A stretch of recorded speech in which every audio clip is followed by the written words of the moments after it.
म्हणून जावळीच्या चंद्रराव मोरेंना आदिलशाही किताब करून बहाल केला होता। हे जावळीचं खोर आणि रायरीचा डोंगर छत्रपती शिवाजी महाराज राहत होते राजगडावरती। राजधानी राजगड या गडावरून 8 गडांचं दर्शन होते तुम्हाला पाहण्यासाठी मिळेल।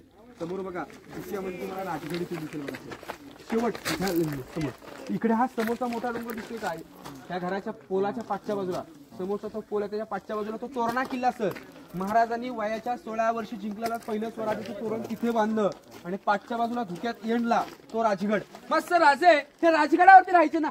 राजगड ही राजधानीचा किल्ला होता। 26 वर्ष महाराज राजगडावरती राहिले आणि राजगडावरून स्वराज्य चालवत असताना वाढतं स्वराज्य वाढतं साम्राज्य वाढू लागलं गड छोटा पडू लागला। म्हणून महाराजांनी काय केलं राजांना तिथून या गडाकडे नजर गेली आणि पंतांना सांगितलं की मोरपंत कोकणामध्ये या जावळीच्या खोऱ्यात एक डोंगर आहे तो तुम्ही राजधानीसाठी जिंकून तो कोणाकडे आहे तो बघा आपण जिंकून घेऊ।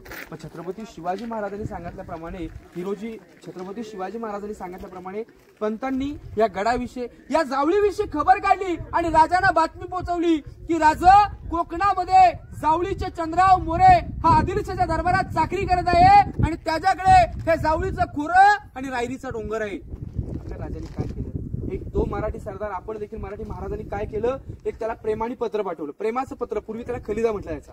खलिद्यामध्ये लिहिलं की मोरे तुम्ही आमच्यात या आपण दोघी मिळून हे स्वराज्य उभं करू।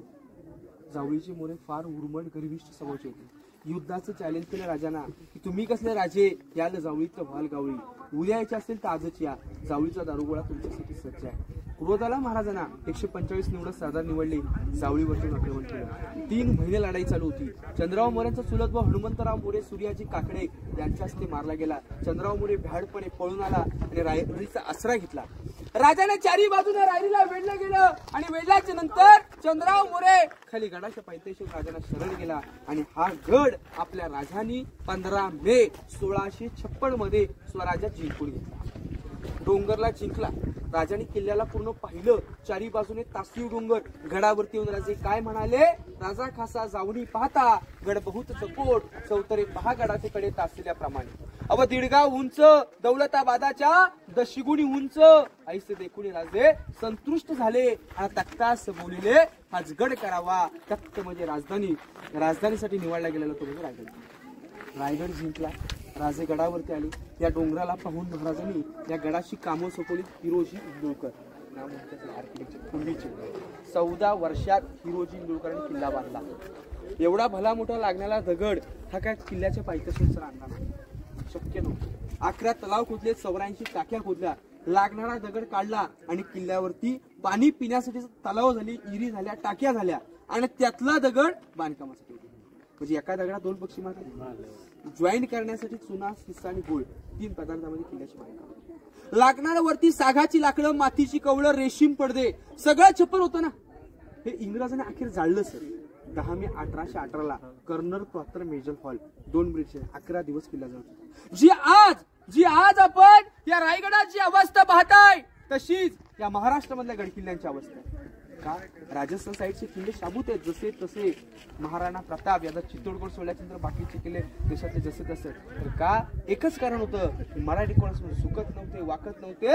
अंधारला घाबरत नाही आबाळाची साथ आहे मोडेल पण वाकणार नाही मराठ्याची जात आहे। शेवटपर्यंत इंग्रजांना लढा दिला आणि इंग्रजांनी मराठ्याचे गडकिल्ले म्हणजे आपल्या अस्मिता मराठ्यांचा इतिहास सर हा दगडादगडात लपलेला आहे। हो तुमचं आमचं आयुष्य संपल पण मराठ्याचा इतिहास जीवनात आलेल्या प्रत्येक मनुष्याने जशी आपण पंढरीची वारी करतो तशी रायगडाची पण देखील वारी करावी।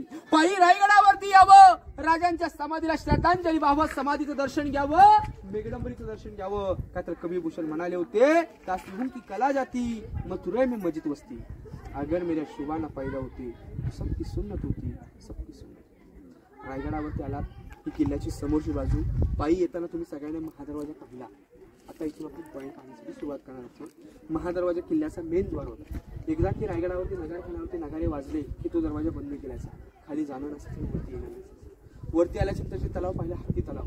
रायगडावरती आपल्या राजांनी 2 लहान हत्ती आणले त्यांचं संगोपन त्या हत्तीखान्यामध्ये त्या शाळेत केलं त्याला हत्तीखाना म्हटलेलं तिथे त्यांचं संगोपन केलं। खाली पोहायला आंबोळीला खालचं तलाव होतं। वरती आल्यानंतर गड देवता शिरकाई मातेचं दर्शन घेतलं, कारण शिरके करण्याची महाराजांनी मुलगी केली होती, तर पदरावती देवी आली होती, मंदिर तिथं बांधलं. होळीचा माळ शिमग्यात होळ्या पेटवल्या जायच्या राजांच्या काळात. पेट्या होळीत नारळ टाकायचे आजी, आणि कोण काढेल त्याला 1.25 किलोचा कडा पुढच्या महिन्यात शिमगा चालू होते.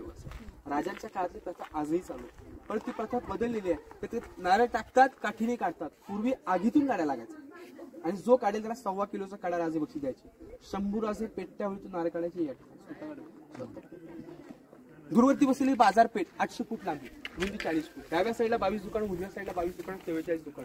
पूर्वीची लोक घोड्यावरती बसून बाजार खरेदी करायचे. आगे दुकान, पिछे मकान, बीच में शोरूम. शिवकाळाची स्टेट मार्ग गेल्याच्या नंतर मंदिर जगदीश्वराचं आकार बघा मस्जिद सारखा वाटतोय. मुघलांसाठी फसवणुकीसाठी ते मंदिर बांधलं गेलेलं आहे. जगाचा ईश्वर जगदीश्वर रायगडावरती मंदिर पाहण्यासाठी मिळेल. प्रत्येक गड किल्ल्यांवरती महादेवाचं मंदिर आहे, भवानी देवीचं मंदिर, तर राजे भक्त होते प्रत्येक गडावरती असेल. महादेवाचं मंदिर समोर, जगदीश्वराचं रायरेश्वर मंदिर समोर, जगदीश्वराचं मंदिर. हा कडा स्टेट पुढे गेले बघा, तिकडे भवानीचा कडा. शेवट खाली 200 फूट खाली उतरला तरीच की तिथे भवानी देवीचं मंदिर आहे. महाराज 8 देवीचं, अंबाबाई, भवानी देवी, शिरकाई देवी, काळकाई देवी भक्त होते राजे. जगदीश्वराचं मंदिर आहे, त्याच्या समोर वाईट गोळ घुमट काळात राजांची समाधी. राजांचं निधन झालं राजवाड्यात, आग्नी दिली तिथे. आज कित्येक वर्षाने, कित्येक दिवसाने आपल्या राजांच्या समाधीचा शोध लावला महात्मा ज्योतिबा फुले 1869 मध्ये. 1926 मध्ये समाधी बांधली. किती बांधली समाधी आणि मंदिर. त्याच्यामध्ये एक नगारखाना गेट आहे. नगारखान्याच्या गेटच्या 2 नंबरच्या पायरीवरती नाव आहे सेवेचे ठाई तत्पर हिरोजी इंदुरकर. साहेब हिरोजी इंदुरकर हा किल्ला बांधला 14 वर्षात. इतिहासकारांची तज्ञांची मत आहेत की हिरोजी इंदुरकर रायगड बांधला. सिंधुदुर्ग पाण्यात किल्ला आहे, महाराजांच्या हाताचे ठसे पायाचे, तो देखील बांधला. प्रतापगड देखील हिरोजीने बांधला. 48 किल्ले महाराजांनी बांधले होते, आणि बाकीचे 365 किल्ले जिंकले होते. महाराजांची 365 किल्ले होती, 48 किल्ले महाराजांनी बांधले होते, तर बाकीचे किल्ले जिंकून घेतले होते. रायगड ही राजधानीचा ठिकाण होता. हा किल्ला बांधला होता हिरोजी इंदुरकरांनी, आणि बांधत असताना पैसा कमी पडला, स्वतःचा जमीन वाडा घेतला होता हिरोजी इंदुरकरांनी. रायगड बांधला, गडावरती आले का झोपडीत राहिले. किल्ला बांधल्याच्या नंतर राजाने विचारलं काय पाहिजे बक्षीस. 10 गावाची वतनदारी, सोनं नाणं काय पाहिजे ते मागा, तुम्हाला देण्यासाठी तयार होतो. हिरोजी काय म्हणाले, आज रायगड बांधला, तुमच्या बक्षिसासाठी नाही बांधला. तुमच्याकडे बक्षीस मला काही नको. ते जगदीश्वराचं मंदिर आहे, तिथे फक्त नावाची पाठी, कोणाची परवानगी द्या.